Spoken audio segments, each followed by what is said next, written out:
ఈరోజు జగన్మోహన్ రెడ్డి గారు చాలా సుదీర్ఘమైనటువంటి ప్రెస్ మీట్ పెట్టారు. ఎక్కాల్సిన రైలు ఒక జీవితకాలం లేట్ అన్నట్లు అసెంబ్లీ సమావేశాలు అన్నీ అయిపోయిన తర్వాత తీరుబడిగా మాడిపోయిన మసాలా దోశను రాష్ట్ర ప్రజల ముఖాన పడేసినట్లుగా ఆయన చాలా కూలుగా విషయాలు మాట్లాడారు. ఈ విషయాల్ని అసెంబ్లీలో ఎందుకు మాట్లాడలేదు అనేటటువంటి మొట్టమొదటిగా కనీసం సమాధానం కూడా చెప్పకుండా జగన్మోహన్ రెడ్డి గారు దాటేశారు. వందల కోట్ల రూపాయలు ఖర్చు పెట్టి ప్రతిరోజు అసెంబ్లీ సమావేశాలని 16 రోజుల పాటు నిర్వహిస్తే ఒకరోజు కూడా ఆయనతో పాటు ఆయన ఎమ్మెల్యేలు కూడా అసెంబ్లీకి రాకుండా రాష్ట్ర ప్రజల సమస్యల మీద మాట్లాడకుండా తీరుబడిగా 20 రోజుల తర్వాత విలేకరుల సమావేశం అంటూ పెట్టి ఆయన మాట్లాడినటువంటి మాటలు అసందర్భం, అసత్యాలు. అసందర్భంగా ఈ రోజున ఆయన మాట్లాడినటువంటి తీరు చాలా ఆశ్చర్యం కలిగించింది. ఒకటి, ఆయన ఆర్థిక విధ్వంసం గురించి ఏదో మాట్లాడారు. అప్పులు చేస్తున్నారు రాష్ట్ర ప్రభుత్వం అనేటటువంటి దీంతో మాట్లాడుతూ కాగ్ రిపోర్టుని కోట్ చేశారు. అయ్యో జగన్మోహన్ రెడ్డి గారు, కాగ్ రిపోర్టుని మీరు కోట్ చేయాలి అనుకుంటే గతంలో మీ హయాంలో కాగ్ రిపోర్టు ఏం చెప్పింది అనేటటువంటిది కోట్ చేసి ఉంటే బాగుండేది కదా. కాగ్ రిపోర్టు మా ప్రభుత్వానికి చాలా కితాబు ఇచ్చింది అని మీరు ఏదైనా చూపించదలుచుకుంటే ఆ స్లైడ్ ఎందుకు వేయలేకపోయారు? కాగ్ రిపోర్ట్ని ఆధారం చేసుకుని మాట్లాడాలి అని అంటే మన ప్రభుత్వానికి కాగ్ రిపోర్ట్ ఏమన్నా కితాబులు ఇచ్చి ఉంటే అది రిఫర్ చేయాలి. కానీ మీకు మీ హయాంలోనూ మీ అప్పులకు సంబంధించి మీ ఆర్థిక విధ్వంసాన్ని గురించి కాగ్ చెప్పింది కదా, దాన్ని ఎందుకు సైలెంట్ మోడ్లో పెట్టారు? ఇంకొకటి, ఈ ఆర్థిక విషయాలు మాట్లాడుతూ కేంద్రానికి మేము లేఖ రాస్తాం, కేంద్ర ఆర్థిక శాఖకి చేసిన అప్పుల మీద అని మాట్లాడుతున్నారు. అంటే రాష్ట్రానికి అప్పు పుట్టకుండా చేయడానికి మీరు దేశవ్యాప్తంగా అంతర్జాతీయంగా లేఖలు రాస్తున్నారు. రాష్ట్రానికి అప్పు పుట్టకూడదు అనేది మీ కంకణం కట్టుకుని మీ ప్రయత్నం మీరు చేస్తున్నారు. లేఖలు రాయాలి అనుకుంటే చాలా సమస్యలు ఉన్నాయి. రైతులు గిట్టుబాటు ధరలు మీరే చెప్పారు, గిట్టుబాటు ధర లేదని. గిట్టుబాటు ధర మీద ఏ రోజు కేంద్రానికి ఒక్క లేఖ రాయకుండా ఇవాళ అప్పు పుట్టకుండా చేయడానికి మాత్రం లేఖలు రాస్తానండం రాష్ట్రం మీద మీరు అన్న కత్తిగట్టారా జగన్మోహన్ రెడ్డి గారు? ఇంకొకటి, మహిళల వేధింపులపైన చంద్రబాబు గారి చర్యలు తీసుకోవడం లేదు అని మాట్లాడారు. అసలు ఈ మాట మాట్లాడే అర్హత జగన్మోహన్ రెడ్డి గారికి ఉందా? ఒక ఎంపీ న్యూడ్ కాల్స్ తో దేశమంతా రాష్ట్రం పరువు తీసినప్పుడు ఆ ఎంపీ మీద మీరేం చర్యలు తీసుకున్నారు జగన్మోహన్ రెడ్డి గారు? మీ మంత్రులు గంట అరగంట అని చెప్పేటటువంటి ఒక అశ్లీలమైనటువంటి మాటలు మాట్లాడుతున్నప్పుడు మీరు ఏం చర్యలు తీసుకున్నారు? స్వయంగా మీ చెల్లి షర్మిల మీద ఆ వర్రా రవీందర్ రెడ్డి అనేటటువంటి వాడు చాలా జుగుప్సాకరంగా పోస్టులు పెట్టినప్పుడు మీరేం చర్యలు తీసుకున్నారు? పైగా అతను వెనకేసుకొచ్చారే. మరి అట్లాంటి వాళ్ళకి నైతిక అర్హత ఉంటుందా? మరొకళ్ళు చేయలేదు, మరొకళ్ళు చర్యలు తీసుకోవడం లేదు అని మాట్లాడేటటువంటి అర్హత ఉంటుందా జగన్ గారు? ఇంకా ఏం మాట్లాడారు?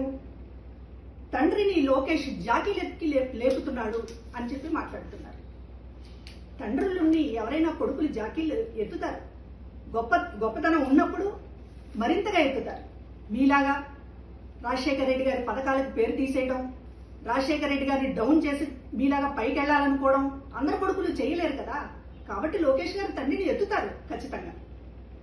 ఇంకా విషయం, కల్తీ నెయ్యి పరకామణి చోరీ గురించి అంత సుదీర్ఘంగా మాట్లాడుతుంటే రాష్ట్ర ప్రజలకు అనుమానం వస్తుంది. ఎందుకంటే ఇప్పటిదాకా మీ ప్రమేయం ఉందని ఎవరు అనుకోవట్లేదు. సరే, ఏదో జరుగుంటుంది అనేటటువంటి ఉద్దేశంతో ఉన్నప్పటికీ కూడా మీరు పదే పదే అసలు ప్రెస్ మీట్ పెడుతున్నదే దానికోసం అన్నట్లుగా. కల్తీ నెయ్యికి సంబంధించి, పరకామణికి సంబంధించి చంద్రబాబు గారికి, లోకేష్ గారికి కాస్త బురద పూద్దామని చేస్తున్నటువంటి ఒక విస్తృతమైనటువంటి ప్రయత్నం చూస్తుంటే దొంగే దొంగ అని అరిచినట్లుందే.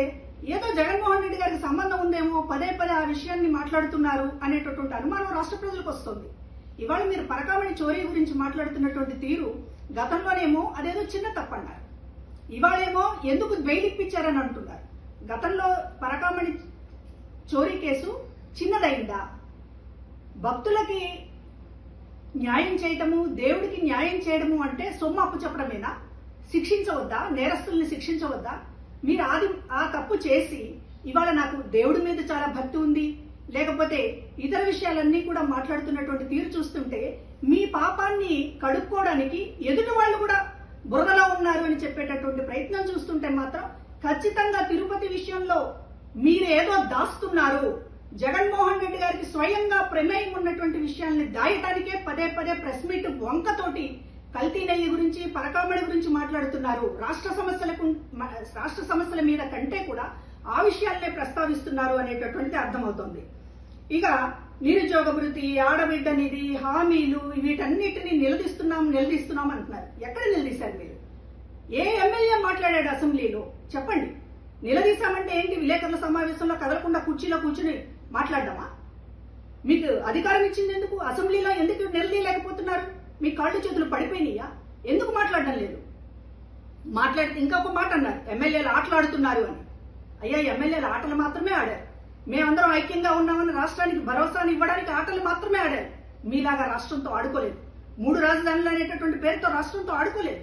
కాబట్టి ఇవాళ ఎమ్మెల్యేల ఆటల మీద లేకపోతే మరొక దాని మీద కామెంట్ చేసే ముందు మీరు చేసింది ఏంటి? అసలు మా హయాం అని పదే పదే డబ్బా బాదుకుంటున్నారే. మీ హయాం అంత గొప్పగా ఉంటే ఎందుకు మిమ్మల్ని ఓడించారు? ఎందుకు మిమ్మల్ని 11 సీట్లకు పరిమితం చేశారు? ప్రజల గొంతును మీరు వింటున్నారా? ఎప్పుడైనా వింటున్నారా?